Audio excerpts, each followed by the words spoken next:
The case broke open in the cold hours before dawn on June 13, 1983, when an 18-year-old woman fled through the industrial edges of Anchorage, barefoot, bruised, and shaking from the cold. She reached the door of a nearby truck driver and gave a fragmented account of a man who had abducted her, held her at gunpoint, and attempted to load her onto a small airplane at Merrill Field. Her words were disordered, but one detail stood out. She had escaped when her captor turned away to prepare the aircraft. She ran until her lungs burned, convinced each passing second that he was behind her. Anchorage officers were accustomed to tense stories from the city's nightlife districts, yet this report carried a strange coherence. Locations, objects, and names spoken with the urgency of someone who had memorized her surroundings while fighting for her life. She described her captor's stutter, his slight build, the cluttered interior of his home, and the trophies lining the basement wall. She recalled the registration number partially, just enough for investigators to connect the fragments to a Piper Super Cub owned by Robert Christian Hansen, a quiet bakery owner known to the local police only from minor incidents years earlier. Hansen's public image seemed incompatible with the severity of the accusations.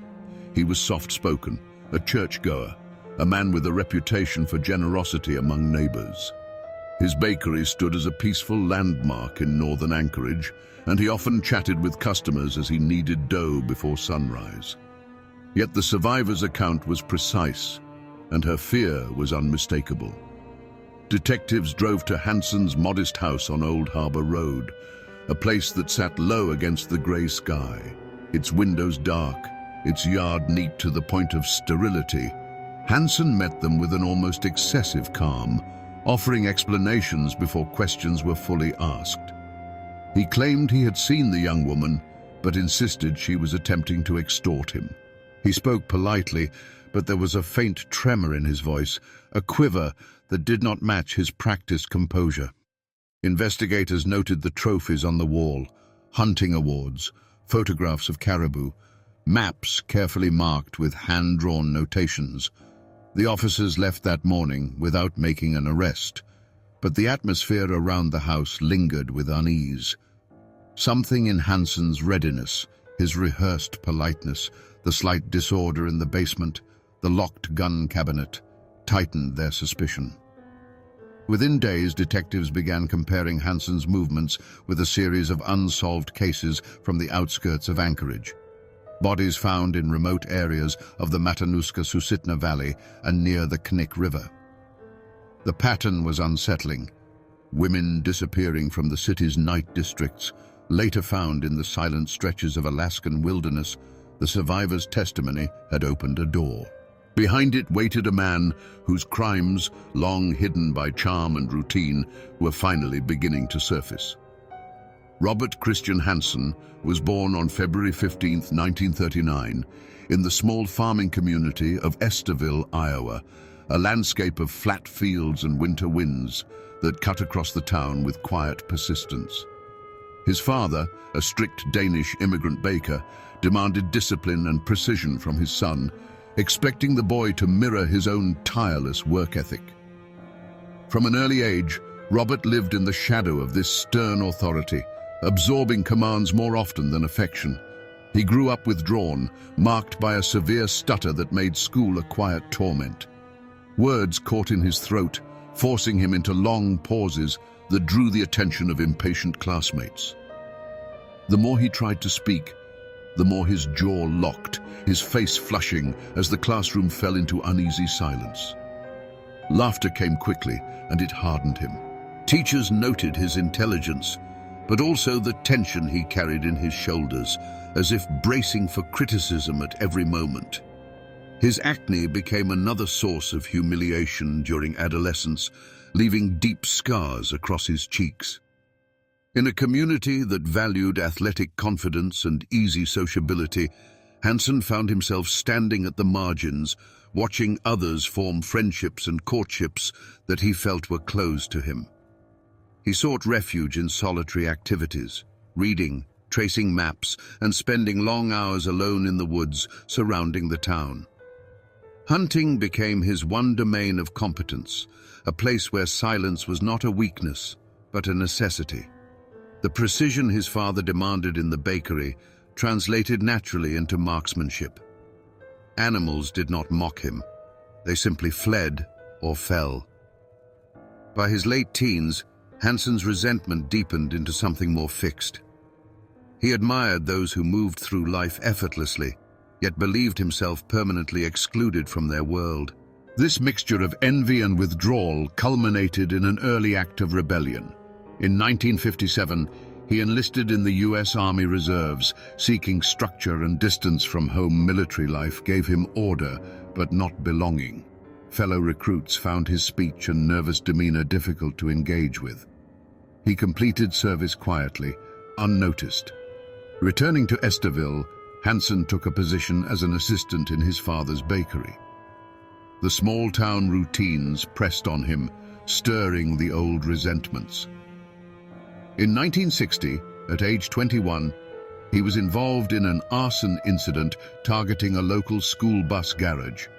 A deliberate act, later interpreted by psychologists as misplaced retaliation against the peers and institutions that had humiliated him. He received a 3-year prison sentence, though he served less due to good behavior. Prison sharpened his sense of invisibility and grievance. He kept to himself, reading and planning a future far from Iowa. When he was released, he married briefly, but his marriage faltered under the weight of his temper and instability. By the mid-1960s, Hansen sought a new beginning and set his sights on Alaska, a place where isolation was a way of life and a man could build his own identity from the ground up. There, in the vast quiet of the North, his skills as a hunter and his desire for reinvention would converge in ways no one yet imagined. When Robert Hansen arrived in Anchorage in the late 1960s, the city was transforming. An isolated frontier town swelling into an oil-driven hub where newcomers blended easily into the shifting streets. Hansen opened a small bakery on 9th and Ingra, worked long hours, attended church, raised a family, and built the appearance of a steady, industrious citizen. Beneath that facade, however, something older and more corrosive had settled into place. The conviction that he could reshape the balance of power that had haunted him since childhood. Throughout the early 1970s, reports circulated of women disappearing from Anchorage's night districts. Dancers, waitresses, young women who drifted through the transient corners of the city. At first, the cases were treated as isolated incidents, part of the instability that came with a rapidly growing oil town. Hansen was not yet a suspect. His hunting trophies were admired, and his skill with a rifle earned him local recognition. Few imagined that the same quiet man was beginning to test the boundaries of violence far from the reach of the city's lights. His first confirmed homicide traces back to 1973, though investigators would later suspect that his crimes began earlier that year. The body of an unidentified woman, later designated Eklutna Annie, was found buried in a shallow grave near a power line in the remote area east of Eklutna Lake. She had no identification, no records, and no one came forward to claim her. The site was silent, the surrounding woods dense and indifferent. Detectives could not connect her to any local missing person reports. Anchorage at the time saw a constant movement of new arrivals. Her case went cold quickly, filed as one of several unexplained disappearances. Hansen continued to perfect the rhythms of an unremarkable life. He baked through the early mornings, visited neighbors, and took pride in his role as a father. Yet he spent increasing hours alone in the wilderness, flying his Piper Super Cub over riverbeds and remote ridges, charting areas where no one would accidentally wander. The solitude deepened something inside him, a belief that these uninhabited spaces belonged to him and that those he brought there were removed from the world's notice. In 1975, another woman's remains were discovered near the Nick River, partially concealed beneath layers of soil and moss. She remained unidentified for decades. The pattern was almost imperceptible at the time, Women taken from Anchorage's nightlife corridors, transported far into the wilderness, and left in places where the landscape erased all traces except bone. The crimes drew little public attention. Many of the victims were transient or unrecorded, and the connection between their disappearances lay buried under the anonymity of Alaska's vast terrain. By the late 1970s, Hansen's confidence had hardened into routine. He had learned the timings of the city, when certain neighborhoods grew quiet, when police patrols changed shift. He understood how the wind masked sound in the valleys north of Anchorage, how snow preserved footprints, but also concealed them. The combination of his aviation skills and intimate knowledge of the wilderness gave him opportunities that investigators would later describe as unprecedented for a local offender. Within this growing sense of control, the first phase of Hansen's murders took shape. Quiet, concealed, and nearly invisible.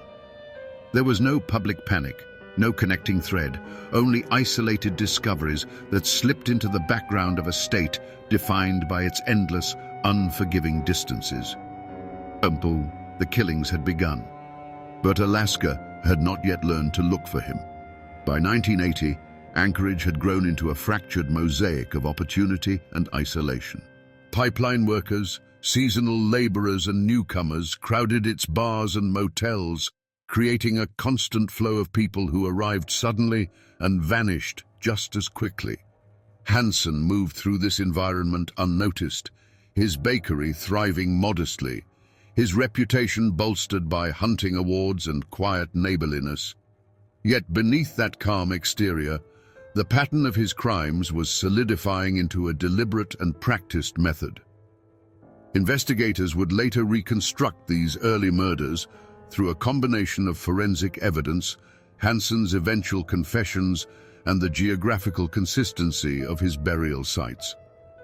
His victims were primarily young women he encountered in the city's nightlife districts, women whose transient circumstances made them vulnerable to disappearance without prompt investigation. He approached them with a practiced politeness, offering rides or companionship, presenting himself as a harmless, stuttering man who seemed almost shy. Once they were isolated, the shift in control was sudden and absolute. One of the earliest cases to sharpen law enforcement's attention occurred in 1979 when the remains of a woman were found along the Horseshoe Lake region. The site bore similarities to the earlier Eklutna discovery, a shallow grave, remote terrain, no clear signs of identity. Authorities documented the scene carefully, but without witnesses or matching missing person reports, the case remained unsolved. The stillness of the wilderness shielded Hansen. Snow, thaw, and shifting soil erased the traces he left behind. What defined these first murders was their invisibility.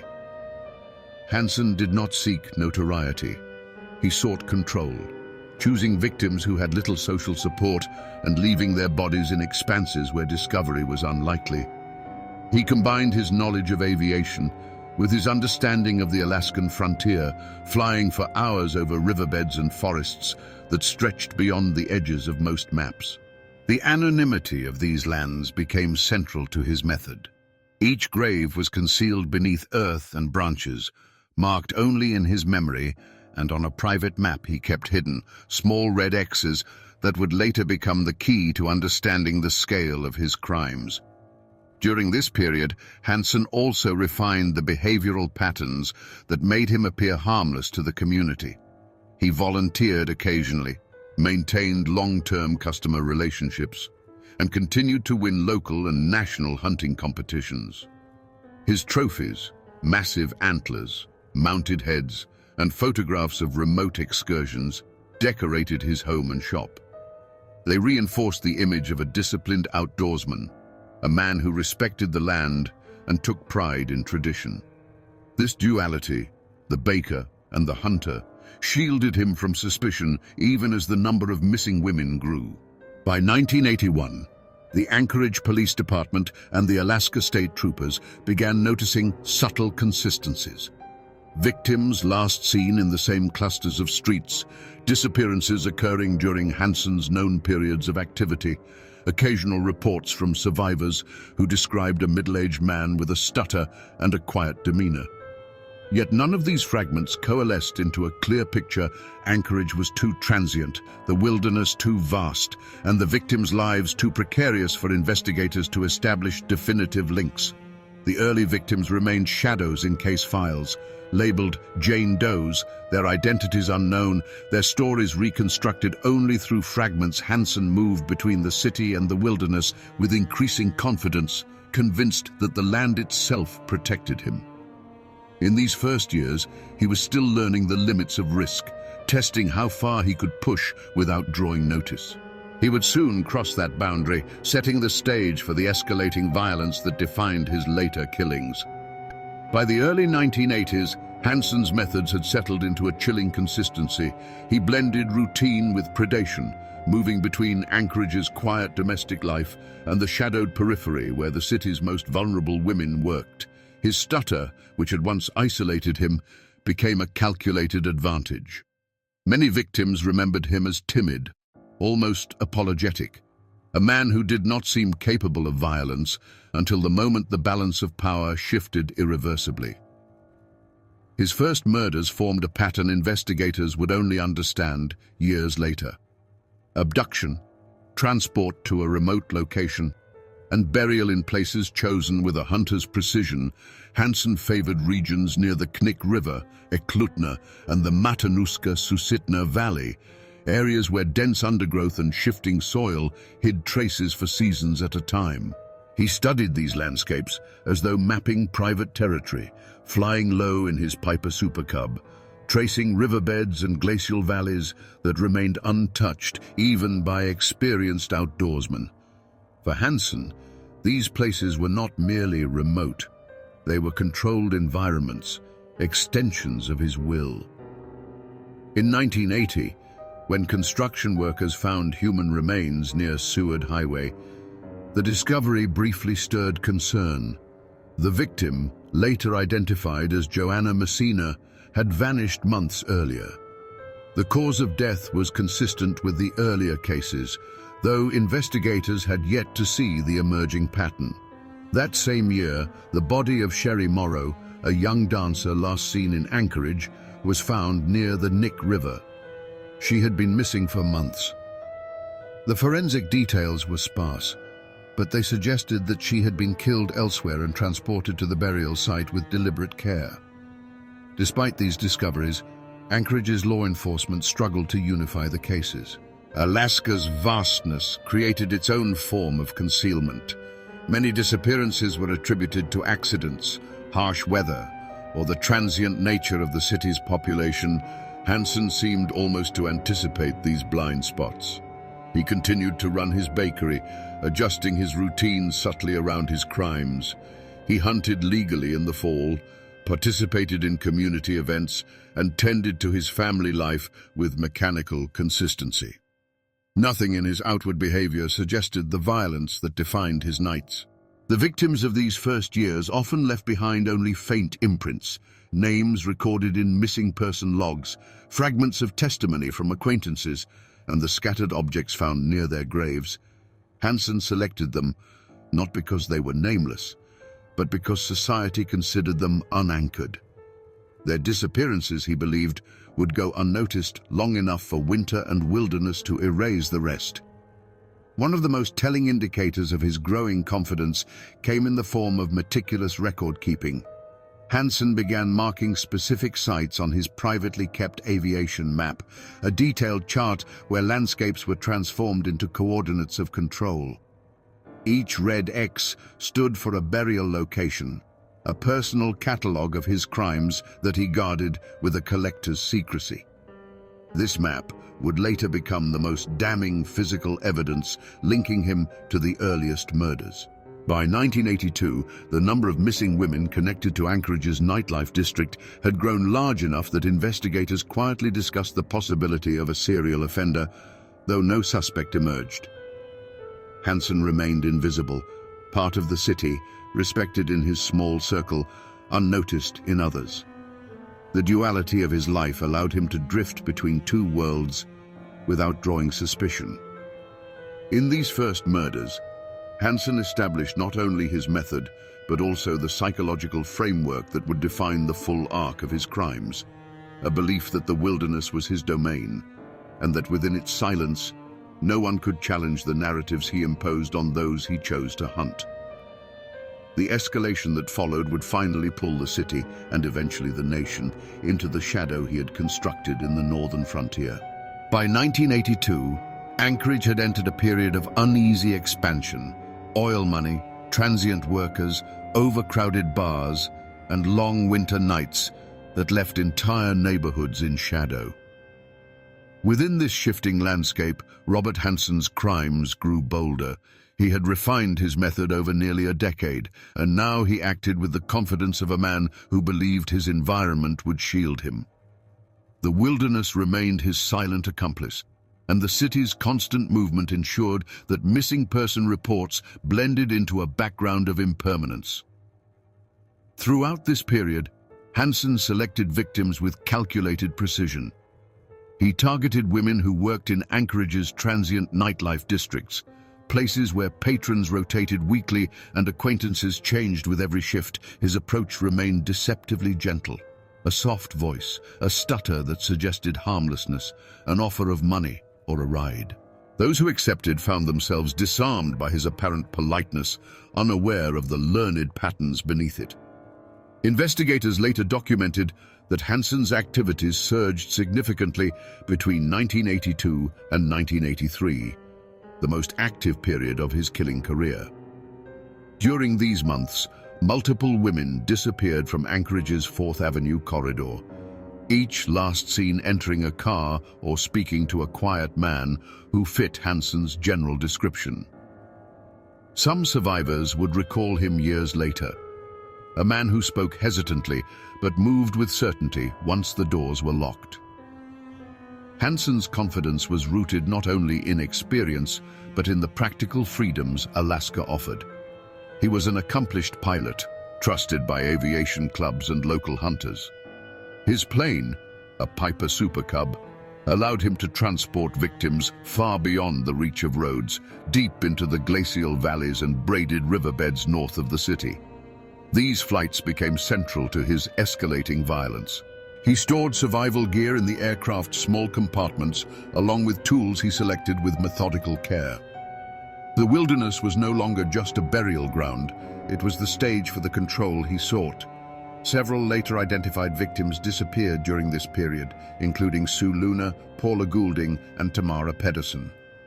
Their families struggled to obtain answers, often met with the limitations of resources and the harsh reality that Alaska's vastness made searches nearly impossible.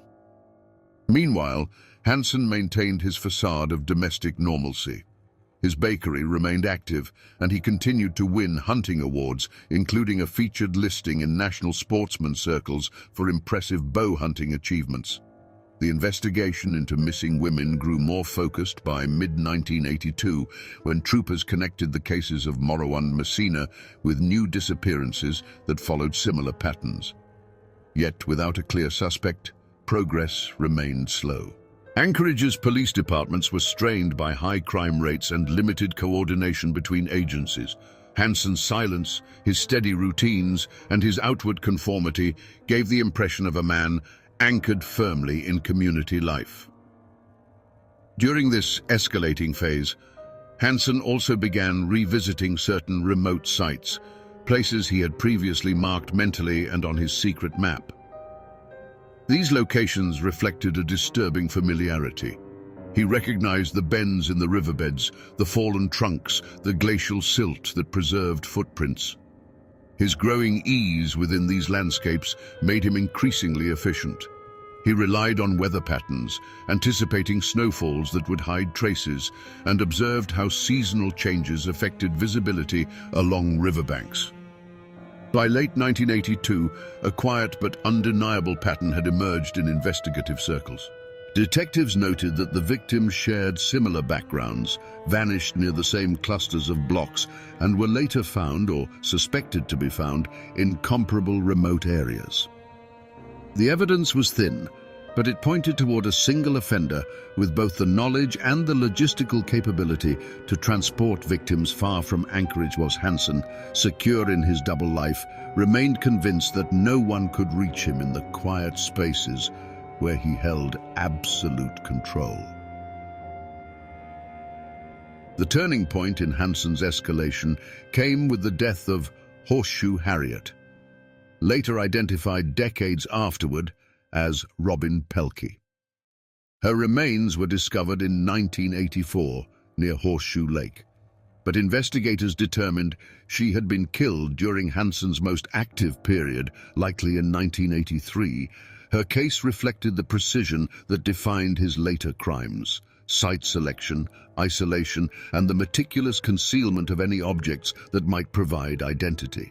The area where she was found was reachable only through dense brush and narrow game trails, the kind Hansen navigated with ease. Meanwhile, law enforcement quietly intensified efforts to link the disappearances. Troopers from the Alaska State Crime Lab began reviewing old case files, noting similarities in wound patterns, burial methods, and geographic distribution. The connection between the Nick River region and the missing Anchorage women grew increasingly difficult to dismiss. Still, Hansen avoided suspicion. He had ingratiated himself with the local community, attending church, hosting hunters, and maintaining a reputation as a mild-mannered family man. At home, he preserved trophies of a different kind. The walls displayed mounted caribou and moose heads. The basement held neatly arranged hunting equipment. Yet hidden among these objects were items belonging to several victims: jewelry, clothing, small personal effects carefully kept out of sight. These objects served not as mementos in the traditional sense, but as markers of control, quiet confirmations of the narratives he had imposed on those who vanished into the northern landscape. During this time, Hansen also adapted his methods to avoid detection. He varied the times he visited Anchorage's nightlife areas and changed the routes he used to reach secluded locations. He chose nights with favorable weather and reduced law enforcement presence. His routines were precise. If he sensed hesitation or resistance in a potential victim, he withdrew and returned another night. The escalation was deliberate, not impulsive. Several victims from 1982 to 1983 were later identified through Hansen's own confessions and the recovery of bodies marked on his aviation map. These included Cindy Paulson's predecessors, women who had not escaped. Their stories emerged piece by piece from burial sites scattered across the Susitna Valley. The locations reflected Hansen's intimate knowledge of terrain: bends in the river where currents slowed, ridges that shielded sound, groves where snow accumulated early and melted late. His understanding of these features allowed him to move through the wilderness with the precision of a seasoned guide. As the disappearances accumulated, investigators noted an unsettling trend. Bodies were found in increasingly remote areas. Hansen seemed to be pushing further into the wilderness, seeking places so isolated that discovery might never come. This shift suggested rising confidence and a belief that he had mastered both the environment and law enforcement's blind spots. He showed no signs of slowing, no change in his outward life, no cracks in the persona he presented to Anchorage. The escalation reached its height by mid-1983, when at least 4 women disappeared in rapid succession. This increase drew renewed attention from the Alaska State Troopers, who quietly assembled a task force to examine the possibility of a serial offender. Still, Hansen remained off their radar, until the testimony of a single survivor would expose the hidden architecture of his crimes. The event that ultimately exposed the full extent of Hansen's escalation occurred in June 1983, when Cindy Paulson, an 18-year-old who had been abducted and tortured, escaped from Hansen and ran barefoot through Anchorage's industrial district. Her account, detailed, coherent, and delivered with the certainty of someone who knew she had narrowly escaped death, became the first breakthrough in a decade of hidden crimes. Paulson described Hansen's home, his basement, the weapons he used, and the precise sequence in which he attempted to transport her to Merrill Field, where his plane waited. She remembered the interior of his house, including the trophies lining the walls and the stutter in his voice. Investigators found her story credible, particularly because several elements matched reports from earlier, unconnected cases. This testimony forced troopers to revisit their existing files with greater urgency. The similarities between Paulson's description and the earlier disappearances became undeniable.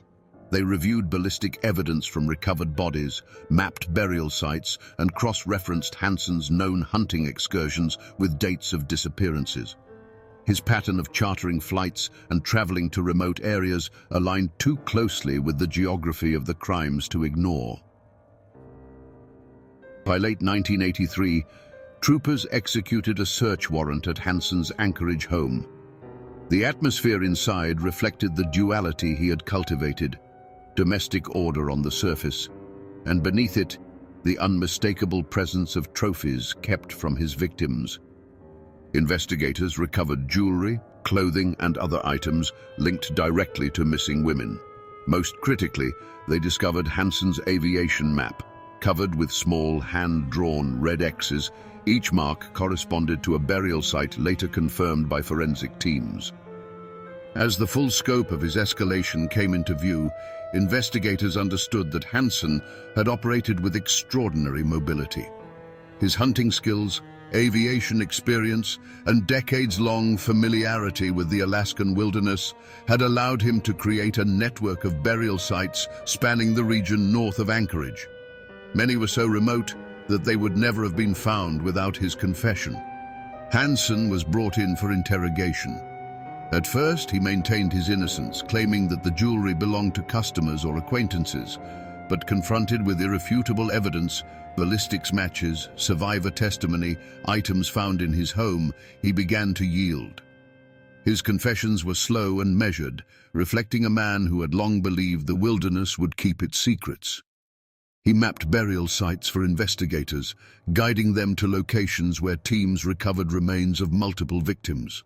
The escalation of his crimes had ended not through a lapse in his method, but through the survival of a single victim who refused to be silenced.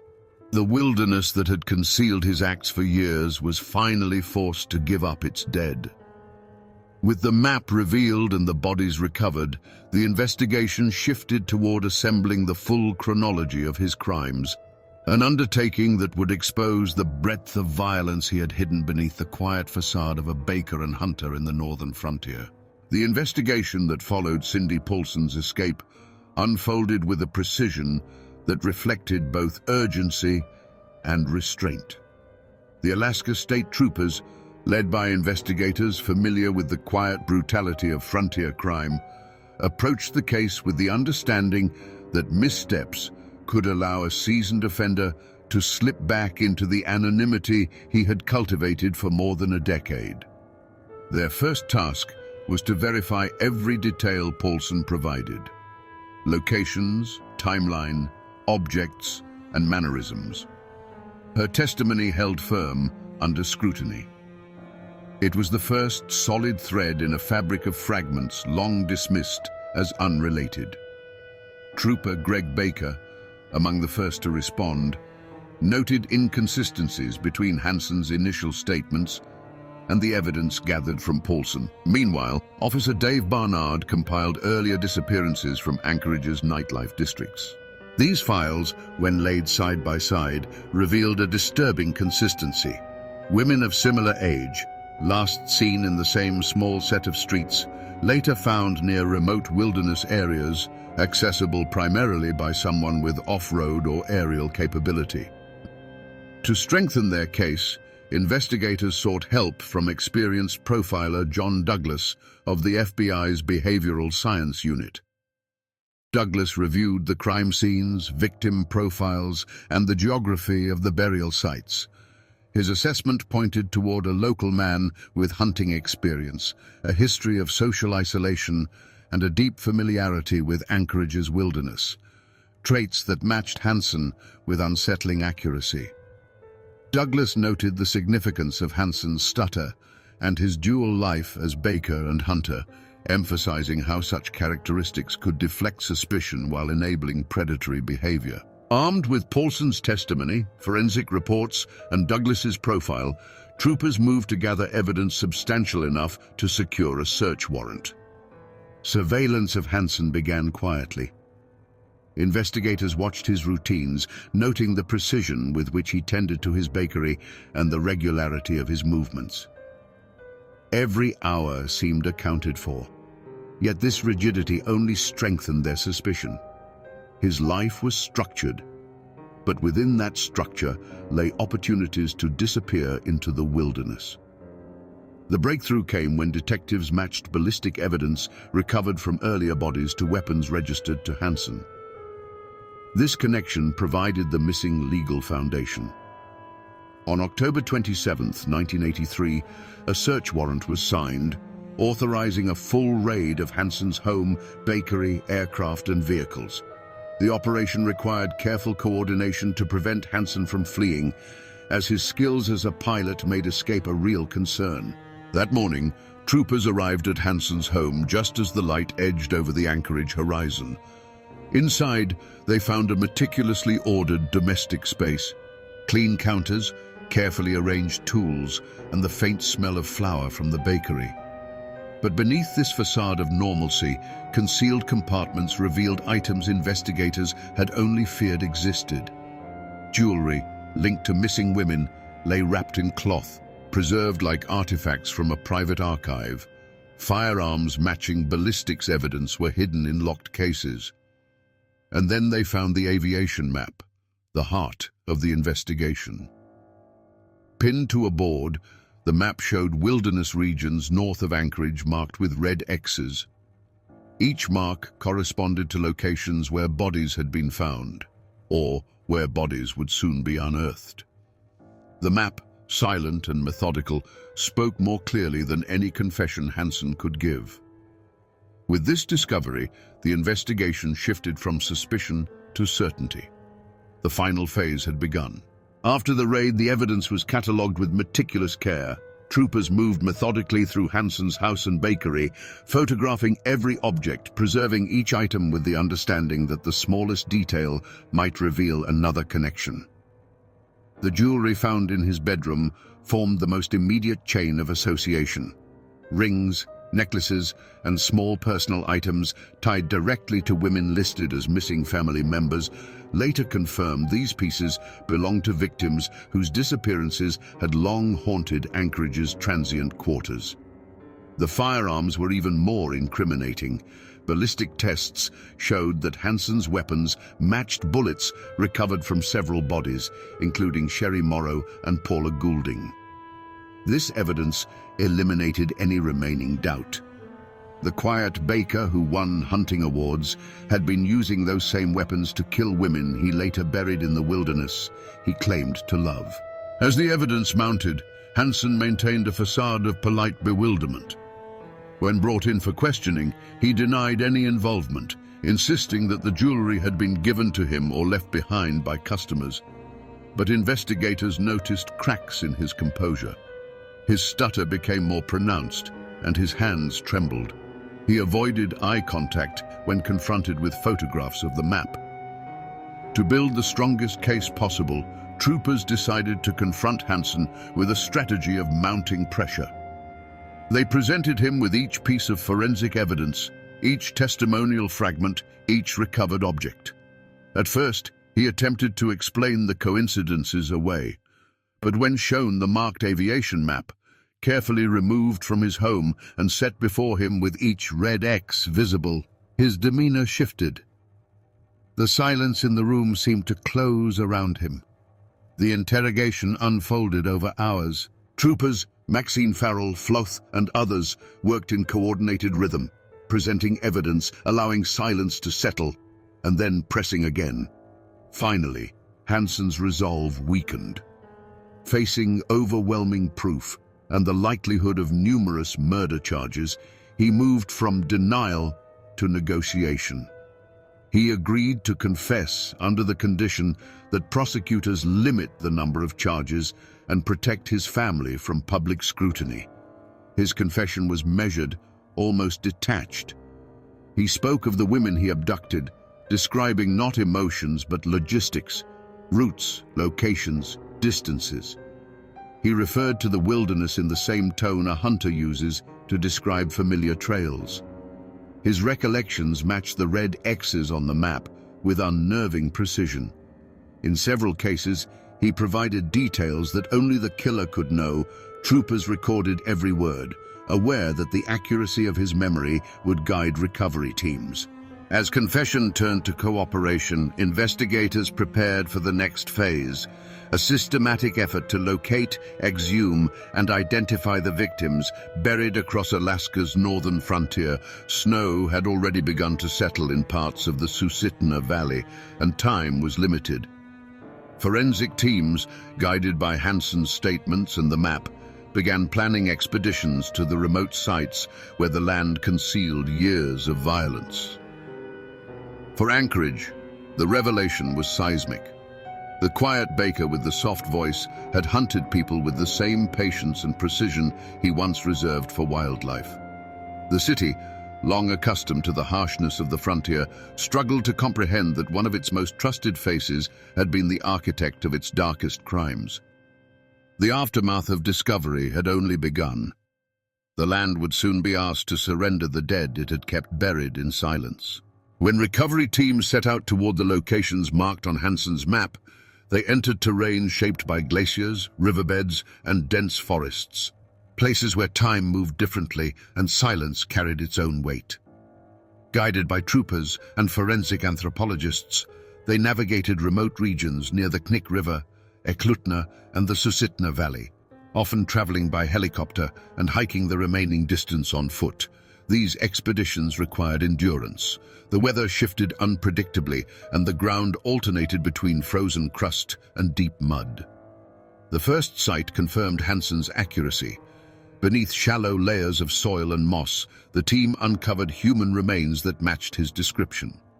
The skeletal fragments bore the hallmarks investigators had seen before: careful placement, minimal disturbance, and burial in locations selected for their obscurity. Over the following weeks, additional sites yielded more victims. Some were identified through dental records, others remained unknown for decades. Among those recovered were Horseshoe Harriet, later identified as Robin Pelkey, and several women who had disappeared during the most active period of Hansen's crimes.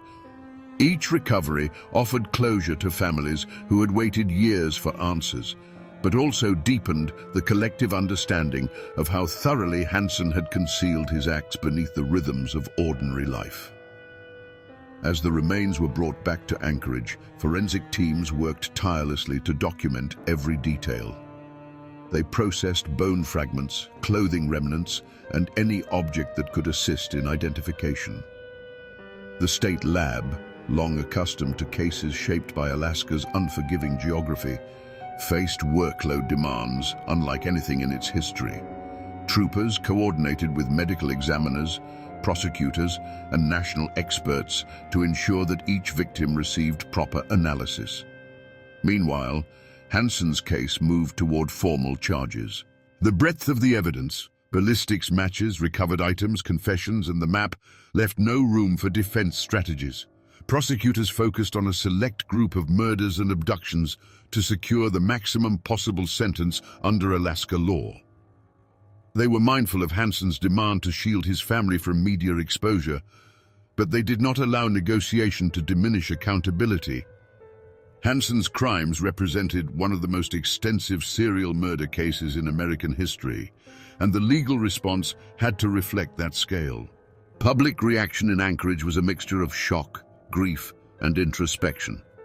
The city, accustomed to the unpredictable dangers of the frontier, had not imagined that one of its most unassuming residents had exploited that very environment to commit years of hidden violence. Newspapers documented each phase of the investigation, though many details were withheld to protect the integrity of ongoing recovery efforts. By early 1984, with confessions complete and victims located, prosecutors finalized the charges. Hansen would stand before the court not as a baker, hunter, or neighbor, but as a man whose double life had left deep scars across Alaska's landscape and history. The investigation, meticulous and unrelenting, had stripped away the facade he had crafted for decades. The city waited for the trial, aware that the final act of this case would bring both closure and a darker understanding of the wilderness that surrounded them. A land that had concealed Hansen's crimes and now bore witness to their unveiling. On February 18, 1984, Robert Hansen entered the Anchorage courtroom with the same restrained posture he had maintained throughout the investigation. The proceedings drew quiet crowds. Families of victims, reporters, and residents who had struggled to reconcile the polite baker with the man whose map had revealed a decade of concealed violence across Alaska's wilderness. The atmosphere was not sensational, but solemn, shaped by the gravity of the evidence and the still ongoing process of identifying the dead. Hansen faced multiple charges, 4 counts of murder, along with abduction and assault charges supported by overwhelming forensic and testimonial proof. Prosecutors chose these specific counts strategically. Alaska law allowed for a sentence that would ensure Hansen never walked free, without requiring trials for each of the many victims he had marked on his map. His earlier negotiations had secured limited public exposure for his family, but no leniency in sentencing. When the charges were read, Hansen spoke softly, his stutter more pronounced than during earlier interrogations. In a measured voice, he entered his pleas, guilty. The courtroom remained still as the judge reviewed the evidence. The recovered bodies, the ballistic matches, the confessions, and the map, whose red X's had guided investigators to isolated burial sites north of Anchorage. The judge emphasized the deliberate nature of Hansen's crimes, the planning, and the years he had operated without detection. Hansen received a sentence of 461 years plus life, without the possibility of parole. It was a symbolic measurement designed to reflect not only the confirmed victims, but the larger pattern of predation that had emerged from forensic and testimonial records. He was transferred to the maximum security facility in Seward, where his life would unfold behind concrete walls, far removed from the wilderness he once navigated freely. For Anchorage, the sentencing marked the final rupture in a long-hidden narrative. The city's residents carried a complicated mixture of relief and unease. Hansen had been captured, yet the land still held traces of those he had taken into its silence. Recovery efforts continued, and families waited for news that might finally give them certainty. In the courtroom's final moments, Hansen remained expressionless. He asked for no forgiveness and offered no final explanation. His double life, baker and hunter, neighbor and predator, had ended not with resistance, but with a quiet admission, delivered in the same calm voice that had allowed him to move unnoticed through the city for years. Following his sentencing, Hansen began serving his term at the Spring Creek Correctional Center in Seward, a high-security facility surrounded by steep mountains and cold ocean winds. The environment was starkly different from the remote expanses he once treated as private hunting grounds. In prison, routine replaced freedom, and isolation, once his chosen ally, became a permanent condition. Hansen remained largely withdrawn. Guards noted his quiet demeanor, his tendency to avoid conflict, and his adherence to predictable patterns. He spent time in the library, occasionally worked small prison jobs, and spoke rarely about his crimes. When questioned by officials or researchers, he gave answers that were logistical rather than emotional: distances, routes, tools, weather. He described actions, not motives. Psychologists who studied him noted the same guarded detachment that had defined his life in Anchorage. Meanwhile, outside the prison walls, investigators continued to work through the aftermath. Families received long-delayed confirmations as forensic teams identified remains recovered from Hansen's burial sites. Each identification brought both closure and renewed grief as the scale of his violence became clearer with every name restored to the record. Some victims, however, remained unidentified for decades, reminders of the profound distances and anonymity that Alaska's wilderness could impose. Hansen's health declined gradually in the early 2000s. Chronic conditions required repeated hospital transfers from Seward to Anchorage. On August 21, 2014, at the age of 75, he died in the Alaska Regional Hospital. The announcement, issued quietly by state authorities, marked the end of one of the most extensive and haunting criminal cases in Alaska's history. There was no public funeral and no broad memorial. His passing was acknowledged briefly in newspapers, framed by summaries of his crimes and the decades-long investigation that had brought them to light. For the families of victims, his death carried a muted finality. Justice had long been served, but the losses remained. Anchorage moved forward, reshaped by its memory of the case. The city that once struggled to recognize a predator in its midst became more vigilant, more aware of the vulnerabilities that accompany rapid growth and vast, uncharted landscapes. Hansen's story endured not through myth, but through documentation. Maps, files, testimonies, and the silent graves that investigators painstakingly uncovered. In the end, the wilderness that had concealed his crimes for years outlasted him. It remained unchanged, indifferent, a stark reminder of how deeply silence can hide the darkest acts of human design.